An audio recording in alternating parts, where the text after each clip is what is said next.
ज्या वेळेला इथं जी चित्र आली ना, ते लोकभावना काय असतात ते पण तुम्हाला सांगतो. त्यावेळेला कसा एक माहोल तयार झाला होता की देव आले आपल्याकडे. कारण कसं त्या आकृत्या आहे ना, थोड्याशा काही गोष्टींशी निगडीत दिसत होत्या. आता एक राक्षस दिसतोय, असा मोठाला असा राक्षस दिसतोय, त्या 2 डोळे आहेत, हे असे ते चित्र स्पष्ट होत आहे. तर त्या लोक भावनिक असतात, देवाळू असतात. त्यावेळेला शाळेतल्या मुलांना सुद्धा त्याची उत्सुकता होती.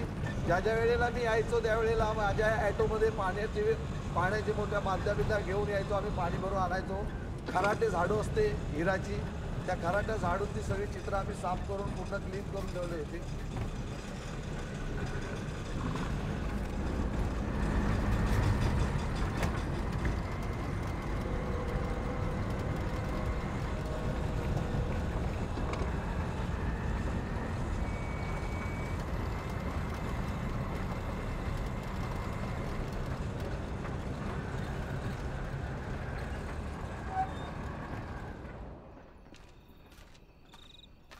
हे दगडाचे चढ उतार आहेत ना, हे बॅटरीवर क्लिअर कट दिसतात.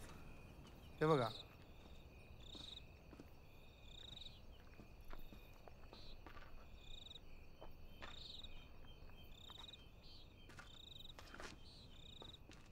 अशा क्रॅच असायच्या दगडाला, त्याच्यातून आम्ही शोध घ्यायचो चित्राचा. हे बघा, बॅटरी मारून क्लिअर कट दिसतात. बॅटरी दिवसाचे ते एवढे क्लिअर नाही दिसत.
ये देखो, देखा,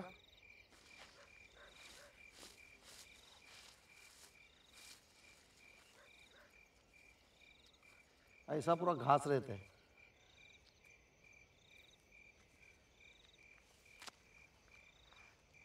क्या है बताओ आप.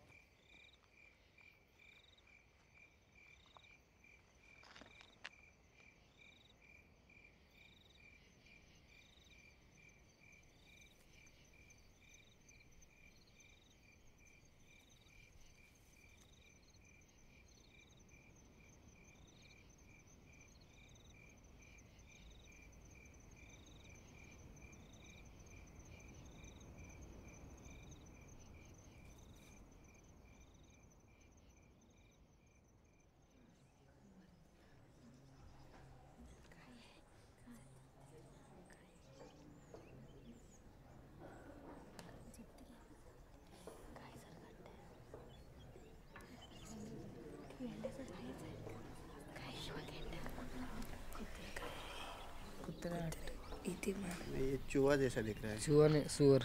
सुअर है. सुअर सुअर वाघासारखे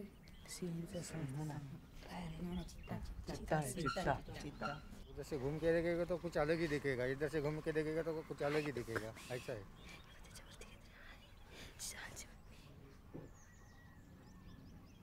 ऐसा देखेंगे तो खरगोश के जैसा लग रहा है. हरिण वाटते. हरिणच वाटते.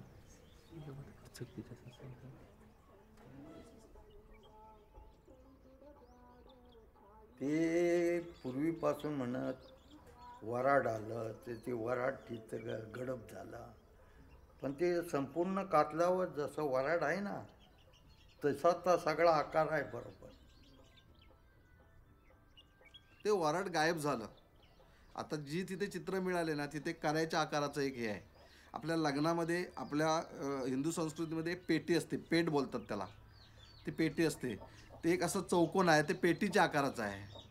म्हणजे असे वेगवेगळे जे लग्नामध्ये जे सामुग्री वापरली जाते त्याचे ते अवशेष आहे असं त्यांचं, म्हणजे आताच्या ज्या लोकांचं म्हणणं आहे तिथे.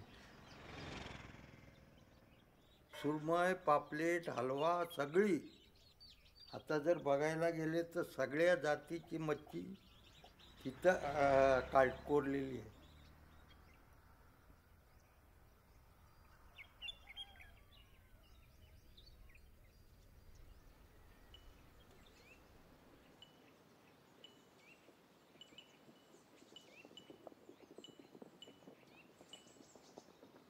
वाघाची ना बैलाची लढतड झाली, मारामार झाली एकामध्ये.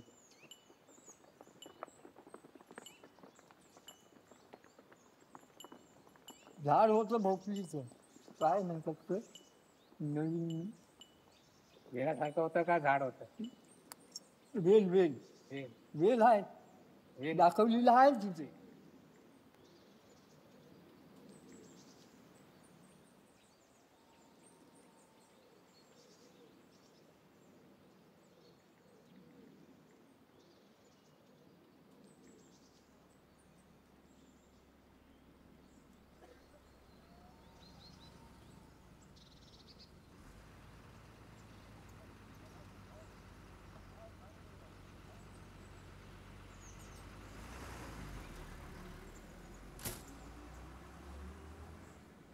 अटल सेतू पे बंदर चल रहे हैं ऐसा लग रहा है.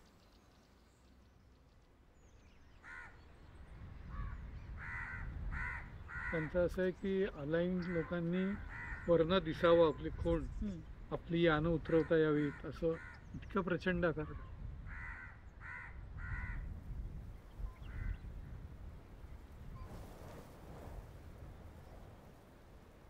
कारण ते जे दाखवले आहेत ना, ती कोरलेली तेव्हाची आहेत, ती काहीतरी सांकेतिक भाषा पण असू शकते. तुम्हाला काय वाटतं? आणि पण काय सांकेतिक भाषेमध्ये चित्रच आहेत ती. हो, पण ते इशारे पण असू शकतात. पूर्वी चित्ररूपानं चित्ररूपी भाषा होती. आता काय माहिती कोणा येऊन गेलो, कोण पूर्वी यायचे ना, पांडव विंडो वगैरे सगळे असे असायचे ना, ते कुठे कुठे काय काय करायचे. ते पूर्वीचे लोक ते कलाकार होते ना.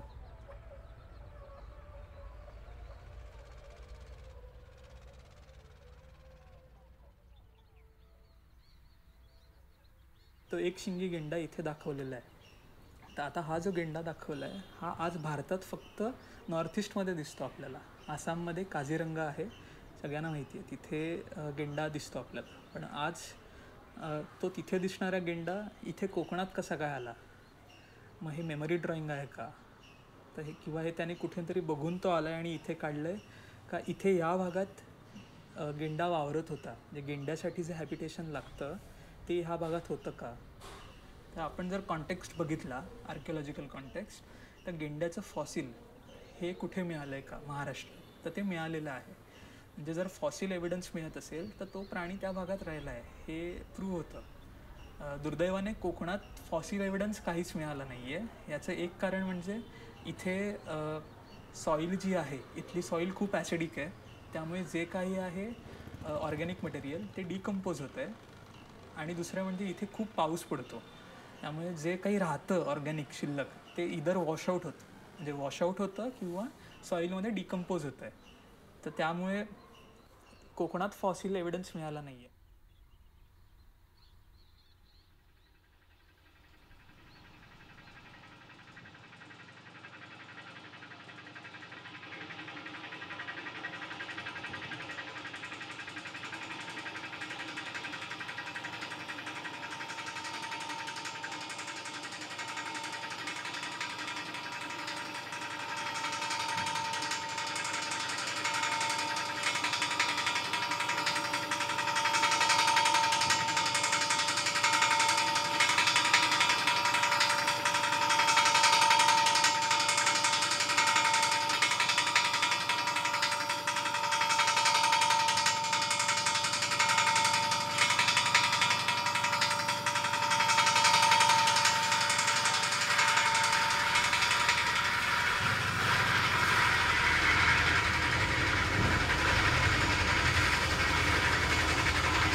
चारही बाजूने सर्व बाजूने ते कापले जातात आणि अगदी त्या बर्फीचा तुकडा घेऊन जावा असं असं हजार हजार चिरे जे आहेत ते एक इम्पोर्ट एक्सपोर्ट जशा पद्धतीचा व्यवसाय आहे तशा पद्धतीने होतात.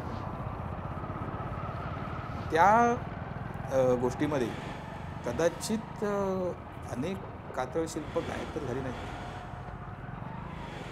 कारण त्या कातळ शिल्पाच्या शेजारी शेजारी काही चिरेखाने जे आहेत ते आपल्याला पाहायला मिळतात.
ये गन्ना है, ये नहीं, तूर नहीं है, ये दूसरा ही है, सब्जी का है आइटम.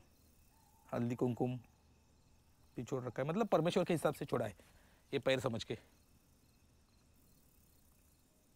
खदान वाले जो लोग हैं ना बाहर से आए गए उन्होंने ही छोड़ा है, हमारे गांव के लोगों ने नहीं छोड़ा है क्योंकि ये अनाज यहाँ पकता नहीं है.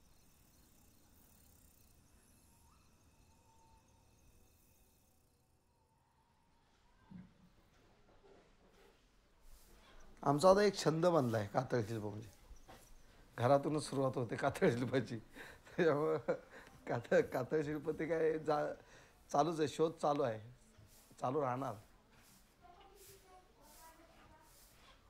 का जेव्हा तुम्ही आता ज्या वेळेला या चित्रांचा इतिहास लिहाल त्यावेळेला कुठंतरी आमचं नाव तिथे आलं पाहिजे ना, कारण आम्ही मेहनत केली त्याच्यावर. कुठेतरी त्याचा उल्लेख झाला पाहिजे ना, बाबा कोणाच्या माध्यमातून ही मिळाली त्यावेळेला.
आज जी आम्हाला माहिती म्हणजे आमचं नाव ओळखलं जाते की खाणींचं गाव म्हणून देऊळ, चिरेखाणींचं गाव म्हणून देऊळ.